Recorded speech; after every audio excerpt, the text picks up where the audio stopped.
Hi hello ನಮಸ್ತೆ ಎಲ್ಲರಿಗೂ info media ಜಗತ್ತು ಚಾನಲಿನ ಮತ್ತೊಂದು ವಿಡಿಯೋಗೆ ಸ್ವಾಗತ ಸುಸ್ವಾಗತ. ಸ್ನೇಹಿತರೆ, ಎಲ್ಲರೂ ಹೇಗಿದ್ದೀರಾ? ಎಲ್ಲರೂ ಚೆನ್ನಾಗಿದ್ದೀರಾ ಅಂದ್ಕೊಂಡಿದ್ದೀನಿ. ನಾನು ಕೂಡ ತುಂಬಾ ಚೆನ್ನಾಗಿದ್ದೀನಿ. ಎಲ್ಲರೂ ಚೆನ್ನಾಗಿದ್ದೀರಾ ಅಂದ್ಕೊಂಡು ಭಾವಿಸ್ಕೊಂಡು ಇವತ್ತಿನ ಒಂದು ವಿಡಿಯೋನ ಶುರು ಮಾಡಿಬಿಡೋಣ. ಇವತ್ತಿನ ಒಂದು ವಿಡಿಯೋದಲ್ಲಿ ವೃಷಭ ರಾಶಿಯವರಿಗೆ ಆಗಸ್ಟ್ 28ರಿಂದ ನಿಮ್ಮ ವೃತ್ತಿ ಜೀವನದಲ್ಲಿ, ವ್ಯಾಪಾರ ವ್ಯವಹಾರದಲ್ಲಿ, ಹಣಕಾಸಿನಲ್ಲಿ ಸಾಕಷ್ಟು ಬದಲಾವಣೆಯನ್ನು ನೋಡಲಿದ್ದೀರಿ. ಇದಕ್ಕೆಲ್ಲ ಕಾರಣ ಸ್ನೇಹಿತರೆ, ಈ ದಿನ ಚಂದ್ರಗ್ರಹಣ ಇದೆ, ಜೊತೆಗೆ ಶ್ರಾವಣದ ಹುಣ್ಣಿಮೆ ಕೂಡ ಇದೆ. ಈ ಹುಣ್ಣಿಮೆಯ ನಂತರ ಮತ್ತು ಗ್ರಹಣದ ನಂತರ ಸಾಕಷ್ಟು ಬದಲಾವಣೆಯನ್ನು ನಿಮ್ಮ ಜೀವನದಲ್ಲಿ ನೋಡಲಿದ್ದೀರಿ ಅಂತಲೇ ಹೇಳಬಹುದು. ಅದು ವ್ಯಾಪಾರದಲ್ಲಿ, ವ್ಯವಹಾರದಲ್ಲಿ, ಹಣಕಾಸಿನಲ್ಲಿ, ವೃತ್ತಿ ಜೀವನದಲ್ಲಿ, ಉದ್ಯೋಗದಲ್ಲಿ ಏನೆಲ್ಲ ಬದಲಾವಣೆಗಳು ಕಂಡು ಬರಲಿದೆ, ಯಾವುದರ ಬಗ್ಗೆ ಎಚ್ಚರಿಕೆ ವಹಿಸಬೇಕು ಅನ್ನೋದನ್ನ ಕಂಪ್ಲೀಟಾಗಿ ತಿಳಿಸ್ಕೊಡ್ತಾ ಹೋಗ್ತೀನಿ. ಇದನ್ನೆಲ್ಲ ವೃಷಭ ರಾಶಿಯವರು ತಿಳ್ಕೋಬೇಕು. ಸಣ್ಣ ಪುಟ್ಟ ಪರಿಹಾರಗಳನ್ನೆಲ್ಲ ಫಾಲೋಅಪ್ ಮಾಡಬೇಕು ಅಂದರೆ ಎಲ್ಲೂ ಕೂಡ ವಿಡಿಯೋನ ಸ್ಕಿಪ್ ಮಾಡಬಾರ್ದು. ಅಂದರೆ ವಿಡಿಯೋನ ಕಟ್ ಮಾಡಿ ಓಡಿಸ್ಕೊಂಡು ಹೋಗಿ ನೋಡ್ತೀನಿ ಅಂದರೆ ಫುಲ್ ಇನ್ಫಾರ್ಮೇಷನ್ ಅರ್ಥ ಆಗಲ್ಲ. ಸೊ ಹಾಗಾಗಿ ಎಲ್ಲ ವಿಡಿಯೋದಲ್ಲೂ ತಿಳಿಸ್ತಾ ಇರ್ತೀನಿ. ಮೊದಲಿಂದ ಕೊನೆ ತನಕ ಸಂಪೂರ್ಣವಾಗಿ ವಿಡಿಯೋವನ್ನು ವಾಚ್ ಮಾಡಿ. ವಿಡಿಯೋದಲ್ಲಿ ಒಳ್ಳೆಯ ಮಾಹಿತಿ ಸಿಕ್ಕಿದ್ದಲ್ಲಿ, ಈ ವಿಡಿಯೋ ಯೂಸ್ಫುಲ್ ಅನಿಸಿದ್ದಲ್ಲಿ ವಿಡಿಯೋಗೆ ಲೈಕ್ ಮಾಡೋದನ್ನ ಮರ್ತಿದ್ರೆ ಲೈಕ್ ಮಾಡಿ. ಇನ್ನೂ ನನ್ನ ಚಾನಲ್ನ ಸಬ್ಸ್ಕ್ರೈಬ್ ಮಾಡ್ಕೊಂಡಿಲ್ಲ ಅಂದರೆ ಇನ್ಫಾ ಮೀಡಿಯಾ ಜಗತ್ತಿಗೆ ಸಬ್ಸ್ಕ್ರೈಬ್ ಆಗಿ. ಇದೇ ರೀತಿ ಪ್ರತಿನಿತ್ಯ ನಿಮ್ಮ ರಾಶಿ ಭವಿಷ್ಯವನ್ನು ತಿಳಿಸ್ಕೊಡ್ತಾ ಹೋಗ್ತೀನಿ. ಜೊತೆಗೆ ಸರಳ ಪರಿಹಾರವನ್ನು ಕೂಡ ತಿಳಿಸ್ಕೊಡ್ತಾ ಹೋಗ್ತೀನಿ. ಈ ಪರಿಹಾರವನ್ನು ಅನುಸರಿಸುವುದರಿಂದ ನಿಮ್ಮ ಜೀವನದಲ್ಲಿ, ನಿಮ್ಮ ಜಾತಕದಲ್ಲಿ ಏನೇ ಸಮಸ್ಯೆಗಳಿದ್ರೂ ಕೂಡ ಅವೆಲ್ಲವೂ ಸಂಪೂರ್ಣವಾಗಿ ನಿವಾರಣೆಯಾಗಲಿದೆ ಸ್ನೇಹಿತರೆ. ಜೊತೆಗೆ ಹೆಚ್ಚು ಫ್ಯಾಮಿಲಿಗೆ, ಫ್ರೆಂಡ್ಸ್ಗೆ ಈ ವಿಡಿಯೋವನ್ನು ಶೇರ್ ಮಾಡಿ. ನಿಮ್ಮ ಕಡೆಯಿಂದ ಅದೃಷ್ಟದ ಭವಿಷ್ಯವನ್ನು ಅವರು ಕೂಡ ತಿಳ್ಕೊಂಡಂಗಾಗುತ್ತೆ. ಆಗಸ್ಟ್ 28, 2026ರಂದು ಸಂಭವಿಸಲಿರುವಂತಹ ರಾಹುಗ್ರಸ್ತ ಚಂದ್ರಗ್ರಹಣ ಮತ್ತು ಹುಣ್ಣಿಮೆಯ ಮಹತ್ವವನ್ನು ಜ್ಯೋತಿಷ್ಯ ಹಾಗೂ ಧಾರ್ಮಿಕ ಹಿನ್ನೆಲೆಯಲ್ಲಿ ತಿಳಿಯಬಹುದು ಸ್ನೇಹಿತರೆ. ಹಾಗಿದ್ರೆ ಗ್ರಹಣ ಸಮಯವನ್ನು ತಿಳಿಸ್ಕೊಡಿ ಅಂತ ಹೇಳ್ತಿದ್ರಾ? ಹೌದು, ಗ್ರಹಣ ಆರಂಭ ಬೆಳಿಗ್ಗೆ 6:53ರಿಂದ, ಬಹುಶಃ ಗ್ರಹಣ ಆರಂಭ ಬೆಳಿಗ್ಗೆ 8:03ರಿಂದ ಸ್ನೇಹಿತರೆ. ಗ್ರಹಣದ ಉತ್ತುಂಗ ಬೆಳಿಗ್ಗೆ 9:42, ಗ್ರಹಣದ ಅಂತ್ಯ ಮಧ್ಯಾಹ್ನ 12:31. ಇನ್ನು ಹುಣ್ಣಿಮೆ ಮತ್ತು ರಾಹುಗ್ರಸ್ತ ಗ್ರಹಣ ಮಹತ್ವವನ್ನು ನೋಡೋದಾದರೆ, ಇದು ರಾಹುಗ್ರಸ್ತ ಚಂದ್ರಗ್ರಹಣ. ಚಂದ್ರನು ಮನಸ್ಸು ಮತ್ತು ಭಾವನೆಗಳನ್ನು ಪ್ರತಿನಿಧಿಸಿದರೆ, ರಾಹು ಭಯ, ಆತಂಕ, ಹಠಾತ್ ಘಟನೆಗಳನ್ನು ಪ್ರತಿನಿಧಿಸುತ್ತದೆ. ಇನ್ನು ಕುಂಭರಾಶಿ ಮತ್ತು ಶತಭಿಷ ನಕ್ಷತ್ರ ಅಂತಲೇ ಹೇಳ್ಬೋದು. ಈ ಚಂದ್ರಗ್ರಹಣವು ಕುಂಭರಾಶಿ ಹಾಗೂ ಶತಭಿಷ ನಕ್ಷತ್ರದಲ್ಲಿ ಸಂಭವಿಸಲಿದೆ. ವೈದಿಕ ಜ್ಯೋತಿಷ್ಯದ ಪ್ರಕಾರ ಚಂದ್ರ ರಾಹು ಸಂಯೋಗವು ಭಾವನಾತ್ಮಕ ಅಸ್ಥಿರತೆ ಅಥವಾ ಹಠಾತ್ ಆಲೋಚನೆಗಳಿಗೆ ಕಾರಣವಾಗಬಹುದು. ಇನ್ನು ಹುಣ್ಣಿಮೆಯ ವಿಶೇಷತೆಯನ್ನು ನೋಡೋದಾದರೆ, ಇದು ಶ್ರಾವಣ ಹುಣ್ಣಿಮೆಯ ದಿನ ಬಂದಿದ್ದು ರಕ್ಷಾಬಂಧನ ಹಾಗೂ ನರಳಿ ಹುಣ್ಣಿಮೆಯಂತಹ ಹಬ್ಬಗಳೊಂದಿಗೆ ಪ್ರಾರಂಭವಾಗುತ್ತದೆ ಸ್ನೇಹಿತರೆ. ಸಾಕಷ್ಟು ಜನರು ಕೇಳ್ತಾ ಇರಬಹುದು, ಇದು ಭಾರತದಲ್ಲಿ ಗೋಚರತೆ ಮತ್ತು ಸೂತಕ ಕಾಲವನ್ನು ತಿಳಿಸ್ಕೊಡಿ ಅಂತ. ಆಗಸ್ಟ್ 28ರ ಚಂದ್ರಗ್ರಹಣವು ಭಾರತದಲ್ಲಿ ಗೋಚರಿಸುವುದಿಲ್ಲ ಸ್ನೇಹಿತರೆ. ಆದ್ದರಿಂದ ಇಲ್ಲಿ ಯಾವುದೇ ಸೂತಕ, ಧಾರ್ಮಿಕ ನಿರ್ಬಂಧಗಳು ಅನ್ವಯಿಸುವುದಿಲ್ಲ. ಡಿಸೆಂಬರ್ ಅಥವಾ ಆಗಸ್ಟ್ನ ಈ ಗ್ರಹಣವು ಹಗಲಿನ ವೇಳೆಯಲ್ಲಿ ಸಂಭವಿಸುವುದರಿಂದ ಭಾರತದಲ್ಲಿ ಚಂದ್ರನು ದಿಗಂತದ ಕೆಳಗಿರುತ್ತಾನೆ. ಆದ್ದರಿಂದ ಬರೀ ಕಣ್ಣಿಗೆ ಗೋಚರಿಸುವುದಿಲ್ಲ ಸ್ನೇಹಿತರೆ. ಹಾಗೂ ಯಾವುದೇ ಸೂತಕ ಅಥವಾ ಆಚರಣೆಗಳ ಭಯವಿರುವುದಿಲ್ಲ ಅಂತಲೇ ಹೇಳ್ಬೋದು. ಆದರೆ ಜ್ಯೋತಿಷ್ಯದ ನಂಬಿಕೆಗಳ ಪ್ರಕಾರ 12 ರಾಶಿಯವರಿಗೆ ನಿಮ್ಮ ಆರೋಗ್ಯದಲ್ಲಿ ಮತ್ತು ವೃತ್ತಿ ಜೀವನದಲ್ಲಿ, ಸ್ವಲ್ಪ ವ್ಯಾಪಾರ ವ್ಯವಹಾರದಲ್ಲಿ, ಇನ್ನು ಕೌಟುಂಬಿಕದಲ್ಲಿ ಸ್ನೇಹಿತರೆ ಸ್ವಲ್ಪ ಅಡಚಣೆ ತೊಂದರೆಗಳು ಉಂಟಾಗಬಹುದು. ಇನ್ನು ಕೆಲವು ರಾಶಿಯವರಿಗೆ ಅದೃಷ್ಟ ಕೂಡ ಹೊಳೆಯಬಹುದು ಎಂದು ತಿಳಿಸಿದ್ದಾರೆ. ಹಾಗಿದ್ದರೆ ಅದೃಷ್ಟವನ್ನು ನೋಡಲಿರುವಂತಹ ರಾಶಿಗಳು ಅಂದರೆ ಸ್ನೇಹಿತರೆ, 12 ರಾಶಿಯಲ್ಲಿ ಒಂದು 6, 7, 8 ರಾಶಿಯವರಿಗೆ ಸ್ನೇಹಿತರೆ ಅದೃಷ್ಟ ಇದ್ದರೆ, ಒಂದು 3-4 ರಾಶಿಯವರು ಎಚ್ಚರಿಕೆ ವಹಿಸಬೇಕಾಗುತ್ತದೆ. ಯಾವ ವಿಚಾರದಲ್ಲಿ ಯಾವ ರಾಶಿಯವರು ಎಚ್ಚರಿಕೆ ವಹಿಸಬೇಕು ಅನ್ನೋದನ್ನ ತಿಳಿಸ್ಕೊಡ್ತೀನಿ. ಈ ದಿನ ಸ್ನೇಹಿತರೆ ವೃಷಭ ರಾಶಿಯವರ ಅದೃಷ್ಟ ಹೇಗಿರಲಿದೆ, ಯಾವುದರ ಬಗ್ಗೆ ಎಚ್ಚರಿಕೆ ವಹಿಸಬೇಕು, ಏನೆಲ್ಲ ಬದಲಾವಣೆಗಳು ಕಂಡು ಬರಲಿದೆ ಅನ್ನೋದನ್ನ ಕಂಪ್ಲೀಟಾಗಿ ತಿಳಿಸ್ಕೊಡ್ತಾ ಹೋಗ್ತೀನಿ. ಸೊ ಅದಕ್ಕೆಲ್ಲ ನೀವೇನು ಮಾಡಬೇಕು ಅಂದರೆ, ಎಲ್ಲೂ ಕೂಡ ಸ್ಕಿಪ್ ಮಾಡ್ದೇ, ಇನ್ನೂ ಕೂಡ ವಿಡಿಯೋಗೆ ಲೈಕ್ ಮಾಡಿಲ್ಲ ಅಂದರೆ ದಯವಿಟ್ಟು ಲೈಕ್ ಮಾಡಿ ಸ್ನೇಹಿತರೆ. ನಮಗೂ ಒಂದು ಮೋಟಿವೇಶನ್ ಸಿಗುತ್ತೆ ವಿಡಿಯೋವನ್ನು ಮಾಡೋದಕ್ಕೆ. ಯಾರೆಲ್ಲ ಸಬ್ಸ್ಕ್ರೈಬ್ ಮಾಡಿಕೊಂಡು ವಿಡಿಯೋವನ್ನು ವಾಚ್ ಮಾಡ್ತಿದ್ದೀರಾ ಅಂಥವರಿಗೆ ಮತ್ತೊಮ್ಮೆ ಥ್ಯಾಂಕ್ ಯು ಸೋ ಮಚ್ ಅಂತ ಹೇಳ್ತಾ ವಿಡಿಯೋದ ಕಡೆ ಗಮನ ಕೊಡೋಣ. ಹೌದು, ವೃಷಭ ರಾಶಿಯವರಿಗೆ ಹೇಳೋದಾದರೆ ಸ್ನೇಹಿತರೆ, ಒಟ್ಟಾರೆಯಾಗಿ ಹೇಳೋದಾದರೆ ಈ ತಿಂಗಳು ಆಗಸ್ಟ್ ತಿಂಗಳು ನಿಮ್ಮ ಪ್ರಮುಖ ಗಮನವು ನಿಮ್ಮ ಆಳವಾದಂತಹ ಮೌಲ್ಯಗಳ ಮೇಲಿರುತ್ತದೆ.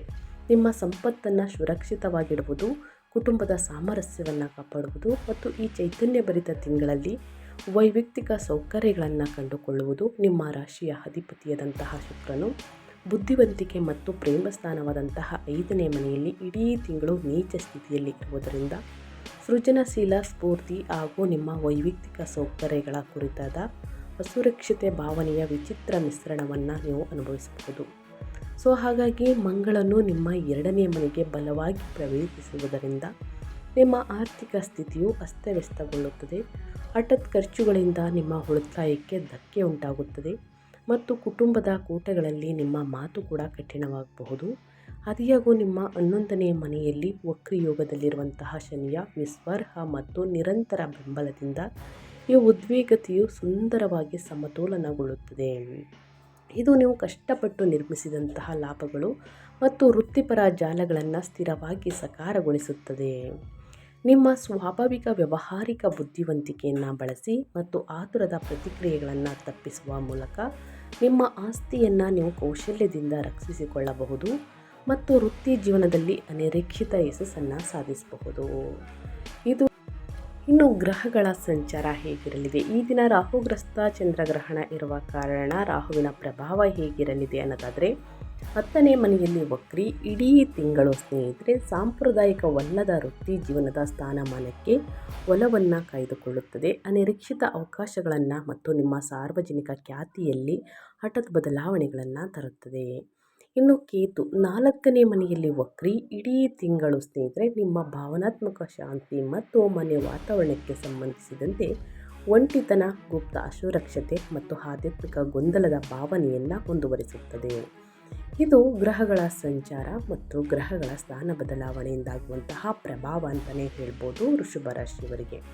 ಹಾಗಿದ್ರೆ ಮೊದಲನೇದಾಗಿ ನಿಮ್ಮ ಹೆಲ್ತ್ ಬಗ್ಗೆ ಹೇಳೋದಾದರೆ ಏನೆಲ್ಲ ಬದಲಾವಣೆಗಳನ್ನು ನಿಮ್ಮ ಆರೋಗ್ಯದಲ್ಲಿ ನೋಡಲಿದ್ದೀರಿ, ಯಾವುದರ ಬಗ್ಗೆ ಮುನ್ನೆಚ್ಚರಿಕೆಗಳನ್ನು ತೆಗೆದುಕೊಳ್ಬೇಕು ಅನ್ನೋದನ್ನ ನೋಡೋದಾದರೆ, ಆಗಸ್ಟ್ ತಿಂಗಳಲ್ಲಿ ಮಂಗಳನು ನಿಮ್ಮ 1ನೇ ಮನೆಯಿಂದ ಹೊರಬಂದು 2ನೇ ಮನೆಗೆ ಪ್ರವೇಶಿಸುವುದರಿಂದ ದೈಹಿಕ ಚೈತನ್ಯಕ್ಕೆ ಎಚ್ಚರಿಕೆ ನಿರ್ವಹಣೆ ಅಗತ್ಯವಿರುತ್ತದೆ. ಈ ಬದಲಾವಣೆಯು ತಕ್ಷಣದ ದೈಹಿಕ ಉಷ್ಣತೆಯನ್ನು ತಣ್ಣಗಾಗಿಸುತ್ತದೆ, ಆದರೆ ನಿಮ್ಮ ಮುಖ, ಹಲ್ಲುಗಳು ಅಥವಾ ಆಹಾರ ಪದ್ಧತಿಗೆ ಸಂಬಂಧಿಸಿದ ಸಮಸ್ಯೆಗಳನ್ನು ಪ್ರಚೋದಿಸಬಹುದು. ಹೊಟ್ಟೆಯುಬ್ಬರವನ್ನು ತಡೆಯಲು ಮಸಾಲೆಯುಕ್ತ ಆಹಾರಗಳು ಮತ್ತು ಒತ್ತಡದಿಂದ ತಿನ್ನುವುದನ್ನು ತಪ್ಪಿಸಿ. ಆಗಸ್ಟ್ ದ್ವಿತೀಯಾರ್ಧದಲ್ಲಿ ನಿಮ್ಮ 3ನೇ ಮನೆಯಲ್ಲಿ ಸೂರ್ಯನ ಉಪಸ್ಥಿತಿಯು ನಿಮಗೆ ಅತ್ಯುತ್ತಮ ಶಕ್ತಿ ಮತ್ತು ಚೇತರಿಕೆಯ ಶಕ್ತಿಯನ್ನು ನೀಡುತ್ತದೆ. ಆದ್ದರಿಂದ ಶಿಸ್ತುಬದ್ಧ ಮತ್ತು ಸ್ಥಿರವಾದಂತಹ ವ್ಯಾಯಾಮದ ದಿನಚರಿಯನ್ನು ಸ್ಥಾಪಿಸಲು ಈ ಅವಧಿಯನ್ನು ಬಳಸಬೇಕಾಗುತ್ತದೆ. ಇನ್ನು ಆಗಸ್ಟ್ ಕೊನೆಯ ದಿನಗಳಲ್ಲಿ ಸೂರ್ಯನು ನಿಮ್ಮ 4ನೇ ಮನೆಯಲ್ಲಿ ತನ್ನ ಮೂಲ ತ್ರಿಕೋನಕ್ಕೆ ಪ್ರವೇಶಿಸುತ್ತಿದ್ದಂತೆ ನಿಮ್ಮ ಗಮನವು ಎದೆಯ ಆರೋಗ್ಯ ಮತ್ತು ಭಾವನಾತ್ಮಕ ಶಾಂತಿಯತ್ತ ತಿರುಗಬೇಕು. ನಿಮ್ಮ ಆಂತರಿಕ ಯೋಗಕ್ಷೇಮವನ್ನು ನೀವು ನಿರ್ಲಕ್ಷಿಸಿದರೆ ಇಲ್ಲಿನ ತೀವ್ರ ಸೌರಶಕ್ತಿಯು ಸುಸ್ತಿಗೆ ಕಾರಣವಾಗಬಹುದು. ಅದೃಷ್ಟವಶಾತ್ 11ನೇ ಮನೆಯಲ್ಲಿ ವಕ್ರಿ ಶನಿಯ ನಡೆಯುತ್ತಿರುವಂತಹ ಪ್ರಭಾವವು ದೀರ್ಘಕಾಲದ ಸಮಸ್ಯೆಗಳನ್ನು ಎದುರಿಸಲು ನಿರಂತರ ಶಕ್ತಿಯನ್ನು ಒದಗಿಸುತ್ತದೆ. ಸಾಕಷ್ಟು ವಿಶ್ರಾಂತಿಗೆ ಆದ್ಯತೆ ನೀಡಿ, ಶಾಂತವಾದಂತಹ ಮನೆಯ ವಾತಾವರಣವನ್ನು ಕಾಪಾಡಿಕೊಳ್ಳಿ ಮತ್ತು ಯಾವುದೇ ನಿರಂತರ ಆಯಾಸ ಅಥವಾ ಒತ್ತಡ ಪ್ರೇರಿತ ಅಸ್ವಸ್ಥತೆಯನ್ನು ಅನುಭವಿಸಿದರೆ ತಕ್ಷಣ ವೈದ್ಯಕೀಯ ಸಲಹೆಯನ್ನು ಪಡೆಯಬೇಕಾಗುತ್ತದೆ. ಇನ್ನು ಯಾವುದೇ ದೀರ್ಘಕಾಲದ ಸಮಸ್ಯೆಗಳು, ಅಡಚಣೆಗಳು, ಆರೋಗ್ಯದಲ್ಲಿ ಸ್ನೇಹಿತರೆ ಗ್ಯಾಸ್ಟ್ರಿಕ್ ಸಮಸ್ಯೆ ಏನೇ ಇದ್ದರೂ ಕೂಡ ತಕ್ಷಣ ವೈದ್ಯರನ್ನು ಭೇಟಿ ಮಾಡಿ ಕೊಡುವಂತಹ ಸಲಹೆಯನ್ನು ಅನುಸರಿಸಿ. ಜೊತೆಗೆ ಮಸಾಲೆ ಭರಿತ ತಿಂಡಿ ತಿನಿಸುಗಳನ್ನು ತಿನ್ನುವುದನ್ನು ಕಡಿಮೆ ಮಾಡಿ, ಹಸಿರು ತರಕಾರಿ, ಹಣ್ಣು ಹಂಪಲುಗಳನ್ನು ಚೆನ್ನಾಗಿ ಸೇವಿಸಿ, ಚೆನ್ನಾಗಿ ನೀರನ್ನು ಕುಡಿಯೋದರಿಂದ ಉಷ್ಣಾಂಶ ಕಡಿಮೆಯಾಗಲಿದೆ. ಇನ್ನು ಕುಟುಂಬ ಮತ್ತು ವೈಯಕ್ತಿಕ ಸಂಬಂಧಗಳ ಬಗ್ಗೆ ಹೇಳೋದಾದರೆ, ಮುಖ್ಯವಾಗಿ ನಿಮ್ಮ ಸ್ವಂತ ಸಂವಹನ ಶೈಲಿಯಿಂದಾಗಿ ಕುಟುಂಬದ ಸಾಮರಸ್ಯವು ಅಶಾಂತಿಯನ್ನು ಹೆಚ್ಚಿಸುತ್ತದೆ. ಆಗಸ್ಟ್ ತಿಂಗಳಲ್ಲಿ ಕುಟುಂಬ ಮತ್ತು ಮಾತಿನ ಸ್ಥಾನವಾದಂತಹ ನಿಮ್ಮ 2ನೇ ಮನೆಯಲ್ಲಿ ಮಂಗಳನು ನೆಲೆಸಿರುವುದರಿಂದ ಹಣಕಾಸಿನ ವಿಷಯಗಳ ಬಗ್ಗೆ ನೀವು ಆಕ್ರಮಣಕಾರಿ ನಡವಳಿಕೆ ಅಥವಾ ಕಠಿಣ ಪದಗಳನ್ನು ಬಳಸುವ ಸಾಧ್ಯತೆ ಇದೆ. ಸಂಬಂಧಿಕರೊಂದಿಗೆ ಅನಗತ್ಯ ಬಿರುಕುಗಳನ್ನು ತಡೆಯಲು ನಿಮ್ಮ ಧ್ವನಿಯನ್ನು ನೀವು ಪ್ರಜ್ಞಾಪೂರ್ವಕವಾಗಿ ಮೃದುಗೊಳಿಸಬೇಕು. ಆಗಸ್ಟ್ ತಿಂಗಳಲ್ಲಿ ನಿಮ್ಮ 4ನೇ ಮನೆಗೆ ಸೂರ್ಯನ ಚಲನೆಯು ಕೌಟುಂಬಿಕ ಜೀವನವನ್ನು ಮತ್ತಷ್ಟು ತೀವ್ರಗೊಳಿಸುತ್ತದೆ. ಇದು ಅಧಿಕಾರದಲ್ಲಿರುವವರೊಂದಿಗೆ ಅಹಂ ಘರ್ಷಣೆಗಳನ್ನು ಅಥವಾ ತಾಯಿಯ ಆರೋಗ್ಯಕ್ಕೆ ಸಂಬಂಧಿಸಿದ ಕಳವಳಗಳನ್ನು ಮುಂಚೂಣಿಯಾಗಿ ತರುತ್ತದೆ. ಈ ಉದ್ವೇಗತೆಗಳ ಹೊರತಾಗಿಯೂ 5ನೇ ಮನೆಯಲ್ಲಿರುವ ನಿಮ್ಮ ರಾಶಿಯ ಅಧಿಪತಿ ಶುಕ್ರನು ಪ್ರೇಮ ಮತ್ತು ಮಕ್ಕಳ ಮೂಲಕ ಸುಂದರವಾದ ಮಾರ್ಗವನ್ನು ನೀಡುತ್ತದೆ. ಸೃಜನಶೀಲ ಹವ್ಯಾಸಗಳಲ್ಲಿ ಆನಂದವನ್ನು ಕಂಡುಹಿಡಿಯುವುದು ಅಥವಾ ನಿಮ್ಮ ಮಕ್ಕಳೊಂದಿಗೆ ಗುಣಮಟ್ಟದ ಸಮಯವನ್ನು ಕಳೆಯುವುದು ಭಾರವಾದಂತಹ ಮನೆಯ ಜವಾಬ್ದಾರಿಗಳಿಂದ ಹೆಚ್ಚು ಅಗತ್ಯವಿರುವಂತಹ ತಪ್ಪಿಸಿಕೊಳ್ಳುವಿಕೆಯನ್ನು ಒದಗಿಸುತ್ತದೆ.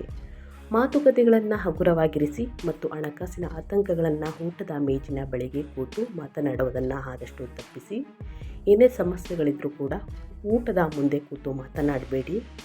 ಆದಷ್ಟು ಸ್ನೇಹಿತರೆ ನಿಮ್ಮ ಸಂಗಾತಿಯೊಂದಿಗೆ ಚರ್ಚಿಸಿ ಬಗೆಹರಿಸಿಕೊಳ್ಳಿ. ನಿಮ್ಮ ಪ್ರಣಯ ಪಾಲುದಾರಿಕೆಗಳನ್ನು ಸಕ್ರಿಯವಾಗಿ ಘೋಷಿಸುವ ಮೂಲಕ ಮತ್ತು ಶುಕ್ರನ ತಮಾಷೆಯ ಶಕ್ತಿಯನ್ನು ಸ್ವೀಕರಿಸುವ ಮೂಲಕ ವಿಸ್ತೃತ ಕುಟುಂಬದ ಡೈನಾಮಿಕ್ಸ್ ಜಟಿಲವಾದಾಗಲೂ ನೀವು ಪ್ರೀತಿಯ ವಾತಾವರಣವನ್ನು ಕಾಪಾಡಿಕೊಳ್ಬೇಕಾಗುತ್ತದೆ. ಪ್ರತಿಯೊಬ್ಬರ ಮನೆಯಲ್ಲೂ ಸಮಸ್ಯೆಗಳು ಇದ್ದೇ ಇರುತ್ತದೆ. ನಾವು ಅದನ್ನು ಹೇಗೆ ಬಗೆಹರಿಸ್ಕೊಳ್ತೀವಿ ಅನ್ನೋದು ಬಹಳ ಮುಖ್ಯ ಅಂತ ಹೇಳ್ತಾ, ಈ ದಿನದಿಂದ ವೃಷಭ ರಾಶಿಯವರಿಗೆ ಹಣಕಾಸಿನ ವಿಚಾರದಲ್ಲಿ ಯಾವುದರ ಬಗ್ಗೆ ಎಚ್ಚರಿಕೆ ವಹಿಸಬೇಕು ಅಂದರೆ, ಗ್ರಹಣ ಮುಗಿದ ನಂತರ ನಿಮ್ಮ ಆರ್ಥಿಕ ಭದ್ರತೆಯನ್ನು ರಕ್ಷಿಸಿಕೊಳ್ಳುವುದು ಅತ್ಯಂತ ಮುಖ್ಯವಾಗಿದೆ. ನಿಮ್ಮ ರಾಶಿಯ ಅಧಿಪತಿಯಾದ ಶುಕ್ರನು 5ನೇ ಮನೆಯಲ್ಲಿ ನೀಚ ಸ್ಥಿತಿಯಲ್ಲಿದ್ದಾನೆ. ಇದು ಶಿಕ್ಷಣ ಅಥವಾ ಸೃಜನಶೀಲ ಪ್ರಯತ್ನಗಳಲ್ಲಿನ ಹೂಡಿಕೆಗಳಿಗೆ ಅನುಕೂಲಕರವಾಗಿದ್ದರೂ ಊಹಾತ್ಮಕ ಅಪಾಯಗಳು ಅಥವಾ ಐಷಾರಾಮಿಗಳಿಗಾಗಿ ಅತಿ ಹೆಚ್ಚು ಖರ್ಚು ಮಾಡುವುದರ ವಿರುದ್ಧ ಎಚ್ಚರಿಕೆ ನೀಡುತ್ತದೆ. ಹೆಚ್ಚುವರಿಯಾಗಿ ಆಗಸ್ಟ್ ತಿಂಗಳಲ್ಲಿ ತನ್ನದೇ ಆದಂತಹ 2ನೇ ಮನೆಯಲ್ಲಿ ಬುಧನ ಬಲವಾದ ಆರಂಭವು ನಿಮ್ಮ ಉಳಿತಾಯವನ್ನು ವ್ಯವಸ್ಥಿತಗೊಳಿಸಲು ಒಂದು ಸಣ್ಣ ಅವಕಾಶವನ್ನು ನೀಡುತ್ತದೆ. ನಿಮ್ಮ ಬಜೆಟನ್ನು ಮುಂಚಿತವಾಗಿ ನಿಗದಿಪಡಿಸಿ, ಏಕೆಂದರೆ ತಿಂಗಳ ಉಳಿದ ಭಾಗದಲ್ಲಿ ಅನಿರೀಕ್ಷಿತ ಸೋರಿಕೆಯನ್ನು ತಡೆಯಲು ನಿಮ್ಮ ಸಂಗ್ರಹವಾದ ಹಣದ ಎಚ್ಚರಿಕೆಯನ್ನು ನಿರ್ವಹಣೆಯನ್ನು ಅಗತ್ಯವಿರುತ್ತದೆ. ಬೆಲೆ ಬಾಳುವಂತಹ ವಸ್ತುಗಳನ್ನು ಖರೀದಿ ಮಾಡಲಿದ್ದೀರಿ, ಗೃಹೋಪಯೋಗಿ ವಸ್ತುಗಳನ್ನು ಖರೀದಿ ಮಾಡಲಿದ್ದೀರಿ. ಇದು ಮುಂದಿನ ದಿನಗಳಲ್ಲಿ ಯೂಸ್ ಆಗುವುದಿಲ್ಲ. ಇದರಿಂದಲೇ ಸಾಕಷ್ಟು ಹಣಕಾಸಿನ ಸಮಸ್ಯೆಗಳನ್ನು ನೋಡಬೇಕಾಗುತ್ತದೆ. ಸೊ ಹಾಗಾಗಿ ಎಚ್ಚರಿಕೆ ವಹಿಸಿ. ಮಂಗಳನು ನಿಮ್ಮ 2ನೇ ಮನೆಗೆ ಸಂಚರಿಸುತ್ತಿರುವುದರಿಂದ ನಿಮ್ಮ ಸಂಪತ್ತಿನಲ್ಲಿ ಗಮನಾರ್ಹ ಏರಿಳಿತಗಳು ಉಂಟಾಗಬಹುದು. ವಿದೇಶಿ ವಿಷಯಗಳು, ಗುಪ್ತ ಬಾಧ್ಯತೆಗಳು ಅಥವಾ ಆತುರದ ಖರೀದಿಗಳಿಗೆ ಸಂಬಂಧಿಸಿದಂತೆ ವೃಷಭ ರಾಶಿಯ ವ್ಯಕ್ತಿಗಳು ನೀವು ಅಡ್ಡದ ಖರ್ಚುಗಳನ್ನು ಅನುಭವಿಸಬಹುದು. ನಿಮ್ಮ ಆಸ್ತಿ ಪಾಸ್ತಿಗಳನ್ನು ಕಾವಲು ಕಾಯ್ದುಕೊಳ್ಳಿ ಸ್ನೇಹಿತರೆ. ಅದೃಷ್ಟವಶಾತ್ ನಿಮ್ಮ 11ನೇ ಮನೆಯಲ್ಲಿ ವಕ್ರಿ ಶನಿಯ ನಿರಂತರ ಉಪಸ್ಥಿತಿಯು ನಿಮ್ಮ ನಿಯಮಿತ ಆದಾಯದ ಮೂಲಗಳು ಸುರಕ್ಷಿತವಾಗಿರುವುದನ್ನು ಖಾತರಿಪಡಿಸುತ್ತದೆ. ಈ ಆರ್ಥಿಕವಾಗಿ ಸಂವೇದನಾಶೀಲ ಅವಧಿಯಲ್ಲಿ ಅಪಾಯಕಾರಿ ಮತ್ತು ಶೀಘ್ರವಾಗಿ ಶ್ರೀಮಂತರಾಗುವ ಯೋಜನೆಗಳ ಹಿಂದೆ ಬೀಳೋದಕ್ಕಿಂತ ನಿಮ್ಮ ದೈನಂದಿನ ವೃತ್ತಿಪರ ಪ್ರಯತ್ನಗಳ ಮೂಲಕ ನೀವು ಗಳಿಸಿದ್ದನ್ನು ರಕ್ಷಿಸುವುದರ ಮೇಲೆ ಸಂಪೂರ್ಣವಾಗಿ ಗಮನ ಹರಿಸಬೇಕಾಗುತ್ತದೆ. ಎಲ್ಲ ಬದಲಾವಣೆಯನ್ನು ನೋಡಲಿದ್ದೀರಿ. ಹಣಕಾಸಿನ ವಿಚಾರದಲ್ಲಿ ನಾನು ತಿಳಿಸ್ಕೊಟ್ಟಿದ್ದೀನಿ. ಇವಾಗ ವ್ಯಾಪಾರ ವ್ಯವಹಾರದ ಬಗ್ಗೆ ಹೇಳೋದಾದರೆ, ವ್ಯಾಪಾರಸ್ಥರು ತ್ವರಿತ ಹೊಂದಾಣಿಕೆಯ ಅಗತ್ಯವಿರುವಂತಹ ವೇಗದ ತಿಂಗಳನ್ನು ಎದುರಿಸಬೇಕಾಗುತ್ತದೆ. ನಿಮ್ಮ ಸಂಪತ್ತು ಮತ್ತು ಬುದ್ಧಿವಂತಿಕೆಯ ಅಧಿಪತಿಯಾದ ಬುಧನು ನಿಮ್ಮ 2ನೇ ಮನೆಯಿಂದ 3ನೇ ಮನೆಯ ಮೂಲಕ ವೇಗವಾಗಿ ಚಲಿಸಿ ಅಂತಿಮವಾಗಿ ಆಗಸ್ಟ್ ದ್ವಿತೀಯಾರ್ಧದಲ್ಲಿ 4ನೇ ಮನೆಯನ್ನು ತಲುಪುತ್ತಾನೆ. ನೀವು ಮೊದಲೇ ವಾರದಲ್ಲಿ ಸ್ನೇಹಿತರೆ ವ್ಯಾಪಾರ ಒಪ್ಪಂದಗಳನ್ನು ಅಥವಾ ಹಣಕಾಸು ಒಪ್ಪಂದಗಳನ್ನು ತ್ವರಿತವಾಗಿ ಅಂತಿಮಗೊಳಿಸಬೇಕು ಅಂತ ತಿಳಿಸಿದೆ. ನಂತರ ಬುಧನು ಬದಲಾದಂತೆ ಸ್ವಲ್ಪ ಪ್ರಯಾಣಗಳು, ಗ್ರಾಹಕರ ಸಂವಹನಗಳು ಮತ್ತು ಮಾರುಕಟ್ಟೆ ಪ್ರಯತ್ನಗಳಲ್ಲಿ ಹೆಚ್ಚಳವನ್ನು ನಿರೀಕ್ಷಿಸಿ ಎಚ್ಚರಿಕೆಯಿಂದ ಇರಿ. ಏಕೆಂದರೆ ಈ ಮಾತುಕತೆಗಳು ನಿಮ್ಮ ದೀರ್ಘಕಾಲೀನ ವಾಣಿಜ್ಯ ಸ್ಥಿರತೆ ಮತ್ತು ಸಂಗ್ರಹವಾದ ಗಳಿಕೆಯ ಮೇಲೆ ನೇರವಾಗಿ ಪರಿಣಾಮ ಬೀರುತ್ತದೆ. ನಿಮ್ಮ ಉಚ್ಚ ಸ್ಥಿತಿಯಲ್ಲಿರುವಂತಹ ಗುರುವು ನಿಮ್ಮ 3ನೇ ಮನೆಗೆ ಆಶೀರ್ವಾದ ಮಾಡುವುದನ್ನು ಮುಂದುವರಿಸುತ್ತಾರೆ.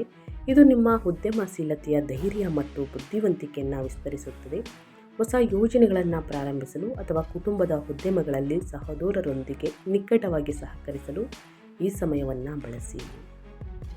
ನಿಮ್ಮ 10ನೇ ಮನೆಯಲ್ಲಿ ವಕ್ರಿ ರಾಹುವಿನ ನಿರಂತರ ಪ್ರಭಾವವು ವಿದೇಶಿ ಗ್ರಾಹಕರೊಂದಿಗೆ ಅಥವಾ ಸಾಂಪ್ರದಾಯಿಕ ಸರಕುಗಳೊಂದಿಗೆ ವ್ಯವಹರಿಸುವವರಿಗೆ ಅನುಕೂಲಕರವಾಗಿದೆ. ಅಸಾಮಾನ್ಯ ವ್ಯಾಪಾರ ಪಾಲುದಾರಿಕೆಗಳಿಗೆ ಮುಕ್ತ ಮನಸ್ಸನ್ನು ಇಟ್ಕೊಳ್ಳಿ, ಏಕೆಂದರೆ ನಿಮ್ಮ ಸಾಂಪ್ರದಾಯಿಕ ಸೌಕರ್ಯ ವಲಯದಿಂದ ಸ್ವಲ್ಪ ಹೊರಬರಬಹುದು.